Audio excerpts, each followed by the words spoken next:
안녕하세요. LPJ 마음건강 마인드 헬스 코치 최세별입니다.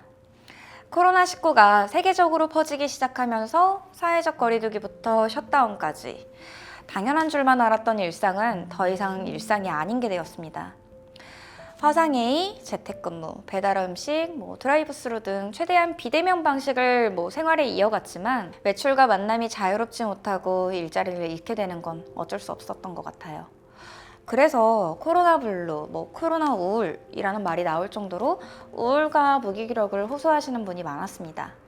특히 OECD에서 코로나19가 정신건강에 미치는 영향을 조사했을 때 우리나라의 비교 대상인 15개국 국가 중 우울 수준이 가장 높게 나왔어요. 그런 만큼 우울증으로 병원을 찾는 사람도 늘어났습니다. 우울증은 단순히 기분이 안 좋다 정도의 문제가 아니에요. 우울증 환자의 10%가 자살을 하고 자살자의 80% 이상이 우울증 환자입니다. 그리고 대한민국은 2020년 기준 여전히 OECD 국가 중 자살률 1위이고요. 앞으로 우리 사회가 꼭 풀어야 할 문제, 우울증에 대해서 조금 더 자세히 알아볼까요? 이분은 20대 후반의 사회복지사입니다. 몇 년 전부터 우울증이 심해서 죽고 싶다는 생각이 자꾸 들었죠. 작년 여름에는 처음으로 공황발작을 겪었어요. 발작이 계속되어 병원에 갔더니 의사는 공황장애도 있지만 심한 우울장애라고 말했어요. 반년 동안 약물 치료를 했는데 약이 독한 건지 머리가 멍하고 또 나르네요. 젊은 나이에 약에 의존해야 되는 것도 싫고 나약한 존재로 사회에서 도태되는 건 아닌지 또 정신병이 있다고 낙인 찍히는 건 아닌지 두려웠습니다. 오래 고민한 끝에 스스로 극복하기를 마음먹고 진료도 약도 모두 끊었어요. 그랬더니 상태는 더 악화돼서 매일 악몽에 시달립니다. 잠을 못 자니까 머리가 아프고 또 사는 게 아니에요. 반복되는 고통으로 직장 생활은 엉망이 됐습니다. 사실 학창 시절부터 또 우울했어요. 외아들이라 부모님의 기대를 한 몸에 받았지만 평범한 집안에서 태어나 평범한 머리로는 잘 사는 아이들을 상대하기 불가능했죠. 부모님은 아들이 제일 똑똑한 줄 아세요. 하지만 대학도 겨우 합격했을 뿐 인간관계는 늘 어려웠고 심한 두통 또 위장병을 달고 삽니다. 군대에서는 멀쩡하게 생겨서 꾀병 아니냐는 핀잔도 많이 받았어요.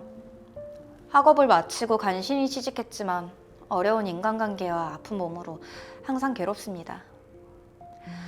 결국 자살하기로 결심했는데 실행하기 3일 전 우연히 만난 직장 선배에게 얼떨결에 마음을 털어놓았어요.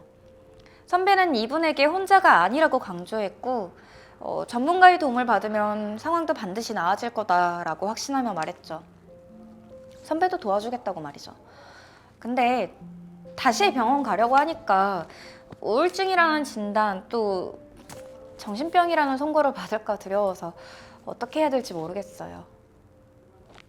잠깐 기분이 가라앉는 건지 치료를 받아야 할 우울증인 건지 어떻게 구분할 수 있을까요? 진단을 받아보는 게 가장 정확하지만 간단히 말하면 우울증은 사연자처럼 2주 이상 우울감이 지속되는 걸 말해요. 의욕도 없고 밥맛도 없고 머리가 멍하고 흥미도 재미도 의미도 사라지고 무기력감과 제의식과 공허함에 시달리는 등 증상이 나타납니다. 우울증의 원인은 다양한데 그 중에서도 신체적인 원인 외에는 크게 스트레스라는 단어로 정리할 수 있을 거예요. 스트레스를 극복하려면 성취감이 생기고 또 상처가 승화되면서 행복감이 생기기 때문에 스트레스와 상처가 꼭 나쁘기만 한 건 아니에요. 힘든 만큼 성장하고 또 아픈 만큼 성숙한다는 말이 그래서 생겼을 거고요. 하지만 건강하게 극복할 수 있을 정도를 넘어서 상처, 거절, 실패, 가치혼란, 의미상실 등 스트레스를 받는 상황이 계속 또 오래되면 우울증으로 이어질 수 있는 가능성이 크죠. 아픈 상처가 오래되면 자신을 보호하기 위해서 점차 외부 자극을 차단하게 됩니다. 계속해서 거절당하거나 실패하면 다음부터는 시도조차도 하지 않는 거예요. 무기력하게 생활하게 되는 거죠. 힘든 상황이 계속되면 결국 모든 에너지가 바닥나게 됩니다. 최근 통계를 보면 우리나라에서는 1년에 약 80명이 우울증 치료를 받습니다. 지난 5년을 보면 우울증 치료를 받은 분이 주로 55세인데요. 작년부터 20대 후반 여성이 순위권으로 올라오더니 올해 상반기에는 1위가 되었습니다. 2위부터 5위까지는 순서대로 60대 초반의 여성, 60대 후반의 여성, 80대 이상의 여성, 70대 초반의 여성. 지난 5년을 봐도 1위부터 5위까지는 모두 여성이었습니다. 그러니 여성 우울증이 남성 우울증보다 3배 많다는 사실도 사실 놀랍지 않으실 거예요. 하지만 사연에도 나온 남성 우울증은 결코 만만하게 볼 수 없어요. 자살률은 남성이 2배 더 높기 때문입니다. 그렇다면 우울증으로 전하는 사연자에게 정신과 전문의 후박사가 전하는 탁월한 처방은 무엇일까요? 첫째, 약부터 먹어야 합니다. 자살 충동이 있으면 위험해요. 의지로 극복할 수 있는 문제가 아니에요. 의지와 노력이 부족하거나 나약하다는 말은 우울증을 제대로 모르고 말하는 소리예요. 게다가 약물 치료하면 2달 안에 우울증 완치율이 80%에 달합니다. 그러니까 근처 정신과에 다시 방문해 주세요. 우울증은 일반인의 10%가 경험하는 흔한 마음의 감기입니다. 옛날에는 그 고통을 그대로 다 겪어내야만 했죠.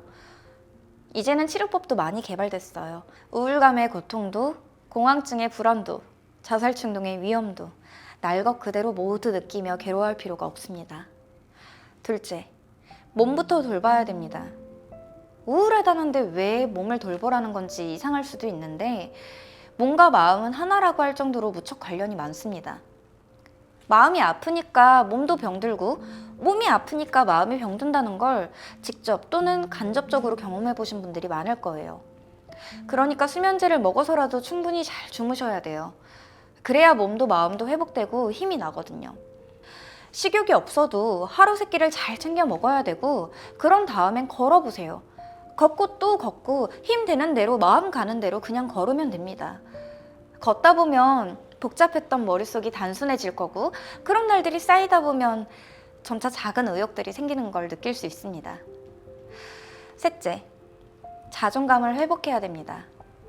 앞에서 거절과 실패가 반복되면 우울증이 생길 수 있다라고 말씀드렸는데 거절과 실패에 담담해지는 방법, 분리기법과 연합기법을 제가 알려드릴게요. 시작은 둘 다 같아요. 눈을 감고 심호흡하면서 먼저 마음을 차분하게 가라앉히는 거예요. 분리기법은 이 상태에서 영화관에 앉아있는 모습을 상상하시면 됩니다. 스크린에는 거절당하던 자신의 모습이 상영되고 있어요. 내가 아니라 다른 사람인 것처럼 그냥 영화의 한 장면이었던 것처럼 멀찍이 지켜보면서 나쁜 기억과 나 자신을 분리해보세요. 연합기법은 더 간단합니다. 눈을 감고 심호흡한 상태에서 영화관을 떠올릴 필요 없이 그냥 성공했던 기억만 떠올리시면 돼요. 그 성공이 큰지 작은지는 결코 중요하지 않습니다. 그때의 뿌듯함과 성취감을 다시 한번 충분히 느낀 후에 현재로 돌아오는 것이 가장 중요합니다. 좋은 기억에 찰싹 붙어보는 거죠. 자, 마무리로 코로나19로 우울증 환자는 늘었지만 오히려 세계적으로 자살 사망자는 감소했다고 해요. 어떤 이유 때문일까요? 지원금 같은 부양책 덕분에 자살률이 감소했다고 보는 입장이 있습니다. 하지만 재난에 대처하느라 바쁘고 지쳐서 당장은 자살할 여력이 없는 거 2, 3년 뒤에 영향이 나타날 거라고 보는 입장도 있어요. 실제로 홍콩 사스, 중동 메르스, 동일본 대지진 등이 일어났을 때 각국의 자살률은 바로 증가하지 않고 2년 후부터 증가했다고 합니다. 그러니까 당분간 주의 깊게 지켜보면서 함께 노력해야 될 것 같습니다. 또 코로나 상황에 잘 적응했던 분들의 마음도 잘 살펴야 됩니다. 혼자 보냈던 시간에서 의미와 가치를 발견하신 분들조차도 이제는 다시 밖으로 나와 대면 활동을 시작해야 하죠. 익숙했던 생활에서 벗어나 과거의 일상으로 다시 돌아가는 것이 또 다른 부담과 어려움으로 다가오는 상황입니다. 힘들어하는 모든 분께 이 영상과 이 채널이 도움됐으면 좋겠습니다. 자, 그럼 우린 다음 영상에서 또 뵙겠습니다.